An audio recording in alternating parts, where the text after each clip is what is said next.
Carta para Sebastião Leme, Rio de Janeiro, cerca de 1929. Excelentíssimo Reverendíssimo Cardeal Arcebispo Dom Sebastião Leme, muito respeitosas homenagens.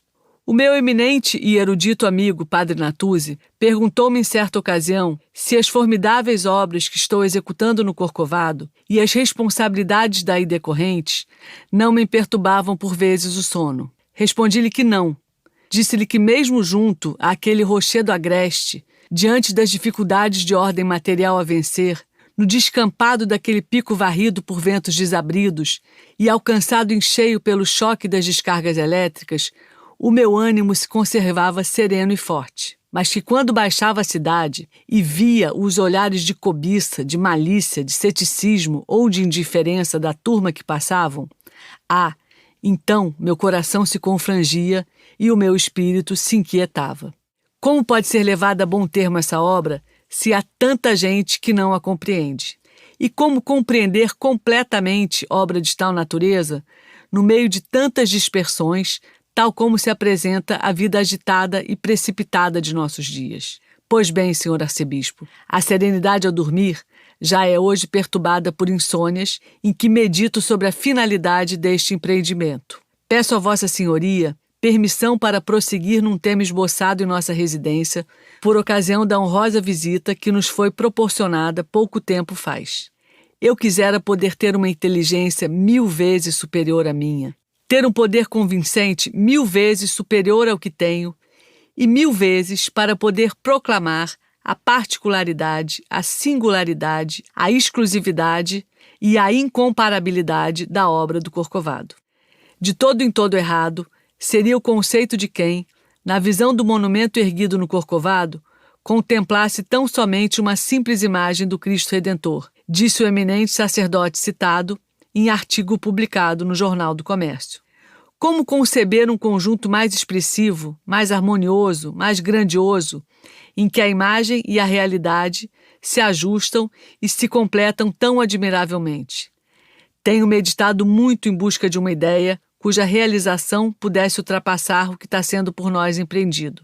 Lembro-me, então, de figuras esculpidas em rocha, na maioria dos casos animais, de dimensões às vezes superiores a 100 metros. Mas essas figuras, além de dificilmente poderem ser aceitas como obra de arte, têm necessariamente uma visão parcial. Como compará-la, pois, com uma obra que domina um pico de 700 metros de altura, contornado em sua base por uma população de milhões de habitantes e que defronta o imenso oceano de onde é avistada a cerca de 100 quilômetros de distância? E sob o ponto de vista religioso, que utilidade, esplendor comparável ao monumento do Corcovado, considerado em seu conjunto tão perfeito que principia no Calvário e finaliza no tabernáculo do altar de cripta? Meditando ainda, penso então na ousadia de esculpir a própria rocha, de nela ser talhada a própria figura imaginada. Já Michelangelo lastimará que as montanhas de Carrara não fossem constituídas de um só bloco para nele esculpir um só monumento. Mas isso, bem se vê, ultrapassa para sempre a capacidade do homem em escala menor. Porém, já foi tentado e o Vale do Nilo disso nos dá testemunho certo. Não seria, pois, uma inovação. Que mais então? Uma basílica? Mas igreja, catedral, basílica não se contam em singularidade, contam-se em pluralidade. São obras que todos os países, todas as gerações terão de executar. A obra do Corcovado é única e predestinada. A cidade de São Paulo está, há muitos anos, empenhada na construção de suntuoso templo e muito tempo ainda terá de decorrer até que nele possa ser celebrado a primeira missa. Grandes energias e grandes recursos financeiros serão dispendidos nesse fim. O grande arcebispo, fundador e animador dessa catedral, que glorificará o seu nome, está certo de fazer uma obra cuja meta não será por ele alcançada.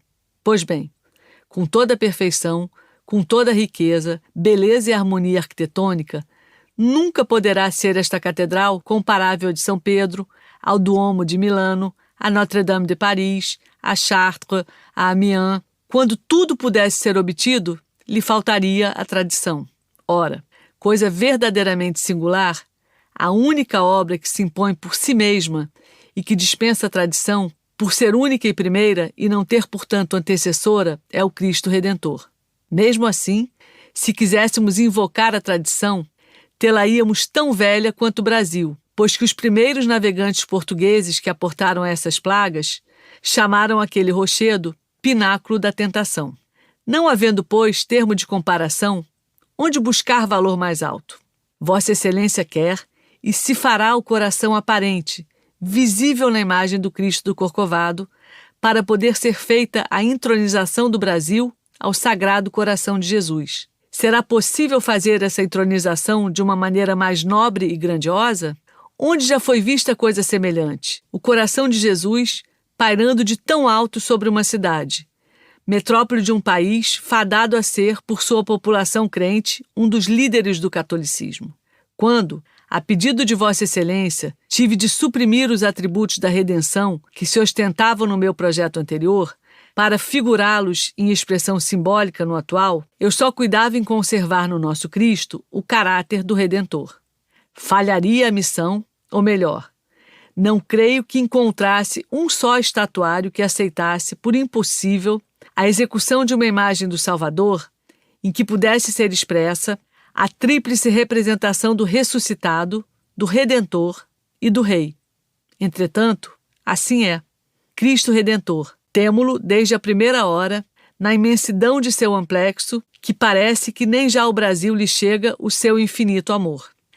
A esses três atributos, Vossa Excelência acaba de juntar mais um, na representação do Sagrado Coração.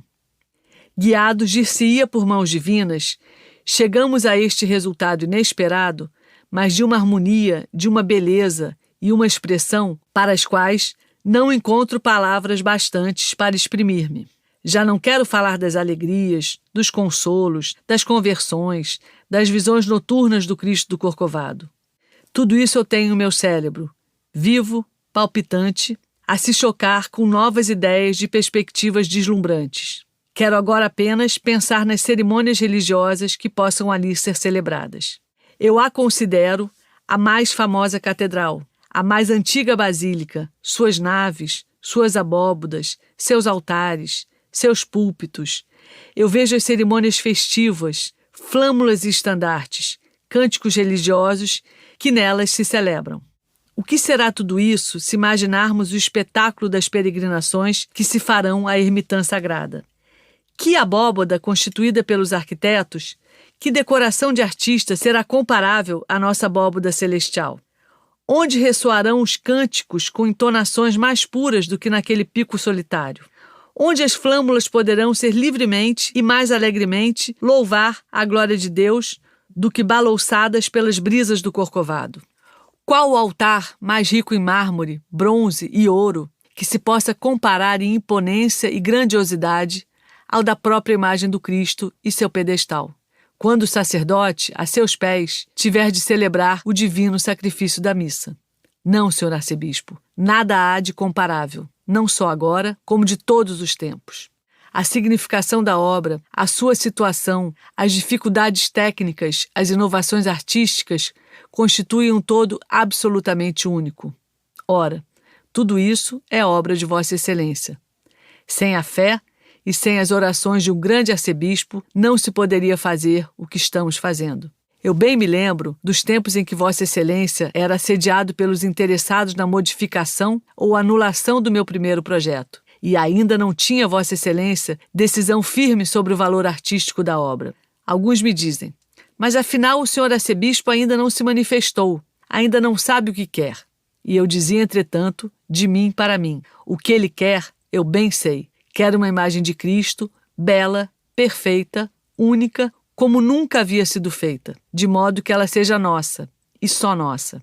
Esse resultado temos conseguido. Veja, Vossa Excelência, a expressão dessa cabeça e sua beleza incomparável. Penso que o próprio artista nem bem sabia o que fazia, pois o que está sendo feito é digno da mais alta meditação. A face esquerda é toda doçura e piedade. A face direita é serenidade e justiça. Conheço o ateliê em que foi modelada esta cabeça. Asseguro que tanto de um lado quanto do outro não havia espaço para, sem recurso suficiente, serem cuidadas devidamente das expressões faciais. Ela foi trabalhada de frente para ser vista de frente, e, entretanto, que perfis admiráveis.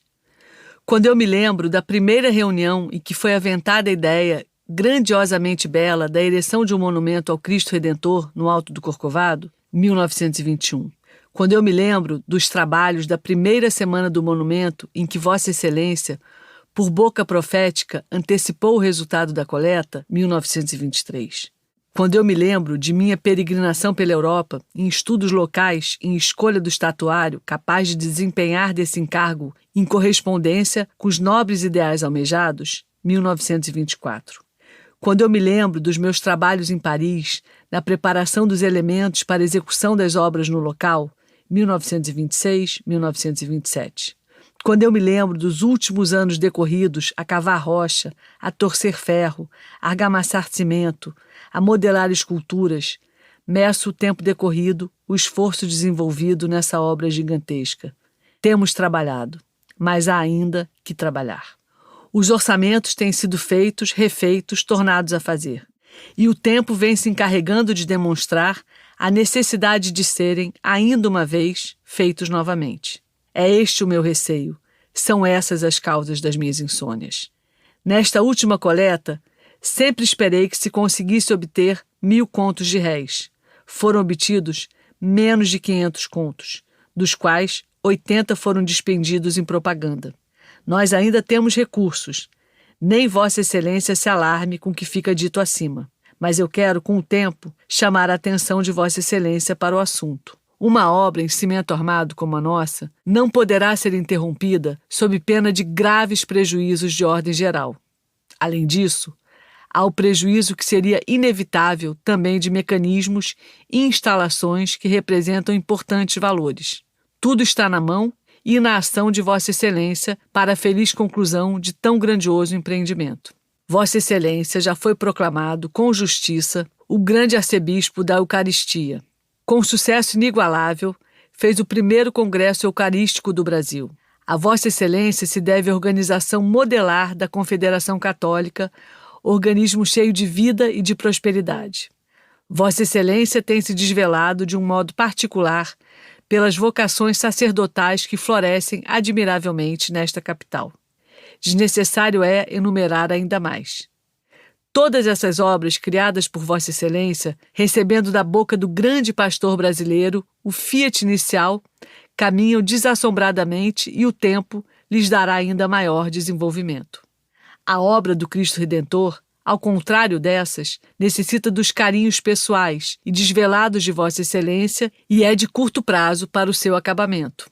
Que Vossa Excelência esteja porventura iludido sobre as nossas necessidades em recursos financeiros, dentro de um futuro próximo, já que com a última coleta não foi alcançado o desejado, e que, nesse pressuposto, possa ser levado a lançar nova obra que exija grandes energias e recursos, causando assim dispersão de forças que, penso, deveriam estar congregados numa finalidade gloriosa, brilhante e imorredoura. Eis o que, neste momento, me inquieta e me alarma. Cumprindo assim um dever de consciência que sinto imperioso em minha alma, eu confio tudo a Deus e no espírito cheio de fé do nosso grande arcebispo, que espero me relevará a franqueza e a lealdade com que faço esta exposição. Heitor da Silva Costa.